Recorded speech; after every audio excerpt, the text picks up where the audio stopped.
मनोज जरांगे पाटील यांच्या आमरण उपोषणाचा आजचा तिसरा दिवस आहे। आज जिल्हा आरोग्य अधिकारी जयश्री भुसारे यांनी मनोज जरांगे पाटील यांची भेट घेतली। जयश्री भुसारे यांच्या पथकाने जरांगे यांची तपासणी केली, त्यानंतर त्यांच्याकडे उपचार घेण्याचा आग्रह धरला।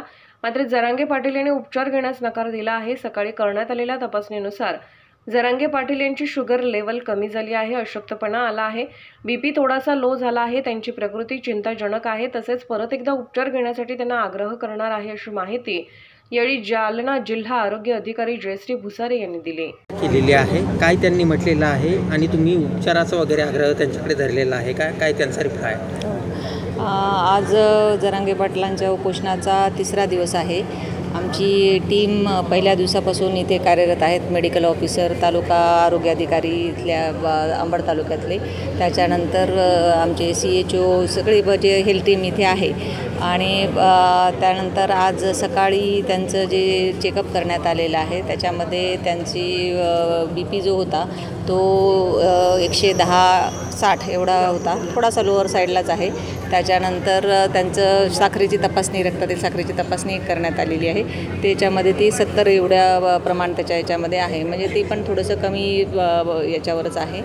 तर आणि तिसरा दिवस उपोषणाचा असल्यामुळे तर थोडंसं अशक्तपणा पण त्यांना जाणवत आहे। आणि टीमनी आग्रह केला आणि मी स्वतः त्यांना आग्रह आता केला तर त्यांचं की आपण एक सलाईन लावून घ्यावे, IV फ्लुइड्स देण्यात यावे, आपल्याला ते गरजेचं आहे अत्यंत, परंतु त्यांनी याच्या संदर्भात नकार दिलेला आहे।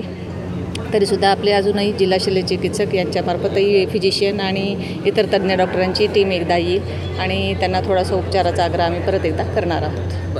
किती दिवस सर्व्हाइव्ह करू शकतो? कसं आहे, उपोषणाच्या आजचा त्यांचा तिसरा दिवस आहे। याच्यामध्ये आपल्या प्रत्येकाच्या याच्यावर, बॉडीच्या याच्यावर असतात, क्षमतेवर गोष्टी असतात। आणि हे आता यांचं सलग या वर्षभरात बरेचसे उपोषणं झाल्यामुळे थोडंसं त्यांना त्रास वाढत आहे प्रत्येक उपोषणामध्ये। तर त्यांना आमची विनंतीच असणार आहे की त्यांनी उपचार जो आहे, प्राथमिक उपोषण चालू जरी ठेवलं तरी प्राथमिक उपचार जो आहे आवश्यक आहे तो घेणं अत्यंत गरजेचं आहे। रिपोर्ट काळजी करण्यासारखं रिपोर्ट हो, नक्कीच काळजी करण्यासारखं आहे। कसं असतं, सुरुवातीला एक हळूहळू कमी होत एकदम सडन व्यक्तीला हायपोग्लायसिमिया पण होऊ शकतो, रक्तातील साखरेचं प्रमाण कमी झाल्यामुळे, आणि त्याच्यामुळे इतर कॉम्प्लिकेशन बाकीचे पण होऊ शकतात। त्यामुळे निश्चितच काळजी घेणं किंवा काळजीचं आहेच त्याच्यामध्ये। मॅडम, नाव आणि पोस्ट सांगा ना। मी डॉक्टर जयश्री भुसारे, जिल्हा आरोग्य अधिकारी, जालना।